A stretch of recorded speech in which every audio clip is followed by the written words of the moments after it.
We've got some footage of the crowd from the Altrincham game and obviously the Pools game, all singing, Tommy Wade's Green and White Army, this kind of thing. How much for, how pleasing has it been for you, and what are the emotions when you hear the crowd singing stuff like that? It's a bit funny because I know most of them, so it's well, I'll have a bit crack and carry on after the game and that. And I'm born and bred in Blythe, 55 years old, so I know I've probably ever been in Blythe. So it's pretty unreal actually. It's a bit embarrassing sometimes.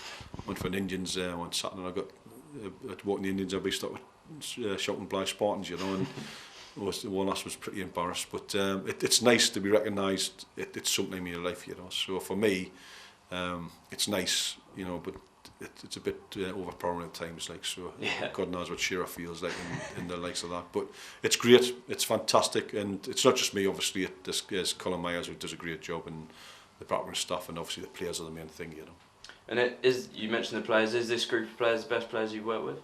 I've worked with some good players. I was at Gateshead, a young side at Gateshead, probably similar to our lads here. But I think for ability and quality, effort, attitude, commitment, desire, endeavour, they've got a lot, and they're good friends actually.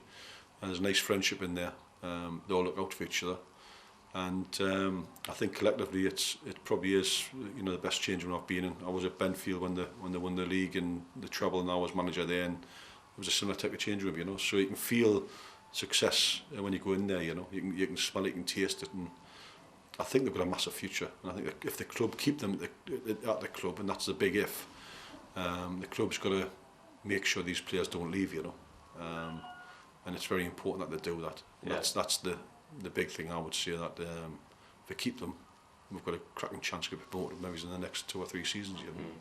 And going back to the start of the season and the league form, you started a bit patchy. Yeah. Why do you think that was? Do you think it was just a chance for the team to blend and gel was important? Yeah, I just think like our league's a funny league, You get teams what overachieve, and they kick off in the first 10 games. You get teams at the top of the league which you never think will be at the top of the league, and we've always said that it's a marathon, not a sprint, So let's just go about it the right way, and we will slowly grow into it, And it's what we're doing because we've got a young side, and we're slowly growing into the league and into games. And if you can go to Hartlepool and win 2-1 against a pro side, and you can turn over a conference side 4-1 at home, and turn over Skelmersdale, top of the league, 4-1 away, you've got a good side.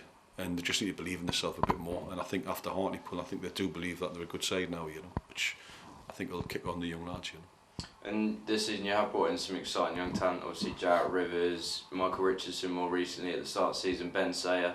What was said to those players to attract them to the club by you, or was it just the draw of Blythe Spartans as a whole football club?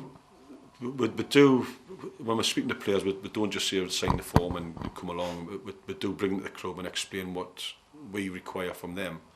We don't actually discuss money too often because I'm going to, but we've got a bit now, but not at the time we didn't. So they've got to want to be here. They've got to show a desire to be at the club, because if they don't, they'll not last 2 minutes in the change room. They've got to fit in with the way that the players conduct themselves. They've got to respect the club, and they've got to want to work hard. If they don't want to work hard, they won't be here. And that's what it's all about with Blythe, and that's the only way we can survive as a club, by getting the right people in who are grafting. They graft first. They've got ability, or they wouldn't be even asked. But they've got to put the graft in, the effort in, and if they do that, they'll win more games than lose. So it's very hard to get a player to come in here and mix.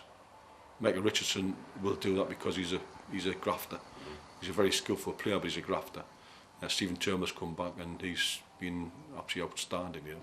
So Neil Hooks is there. We've got some cracking players who will be a big part of the season. So, but they've got to be able to fit in with what we've got and the work ethic that the club's got, And we mentioned the form earlier. I've got the stats here. Since you've had 8 league games since the Darlington match, lost 1, and you've played 20 since that first Darlington match and only lost 3.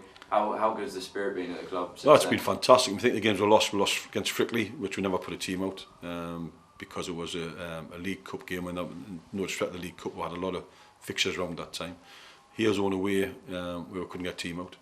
I can't remember, Barwell away, which we couldn't get a team out again. So the 3 games that we lost, we didn't expect losing, but we lost for reasons. So we understand that we are a good side. The form is fantastic, but I always thought it would be. Everybody was panicking about the league positions, which we aren't in a great position. But win a couple of games, you go mid-table, and once we're mid-table and above, the confidence will come and we'll kick on. And when we get on a run, I think we will fly up that league, and I think every other club expects me to do that. If we're good enough for the playoffs is debatable. If we can, because we've played a lot of games already this season, not a lot of league games, but we've played a hell of a lot of games already. So the depth of the squad will come into play probably after Christmas. I was just going to ask, my next question was, you've obviously played so many matches. The playoffs was the aim at the start. Is that still the aim? Oh yeah, the cup run is a great distraction. It's something that nobody expected to get as far as this. We expected it to win a couple of games and not as far as this. But the league is the number one thing, and that's where you get judged, where you finish in the league.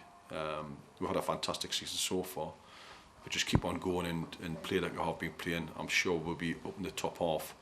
If we can get in the playoffs, is a huge ask because of the number of games we've played already. But there is an opportunity, and what we need for the supporters is actually to treat the league games as cup games. And we need that sort of appetite and that desire to get up there, because that's how A.F.C need to get up there, because their supporters drive them on and they won't let them slip. And probably at times we need our supporters to drive us on. So we don't slip, because there will be times where we feel a bit tired, and the supporters are the ones that's going to get us through it.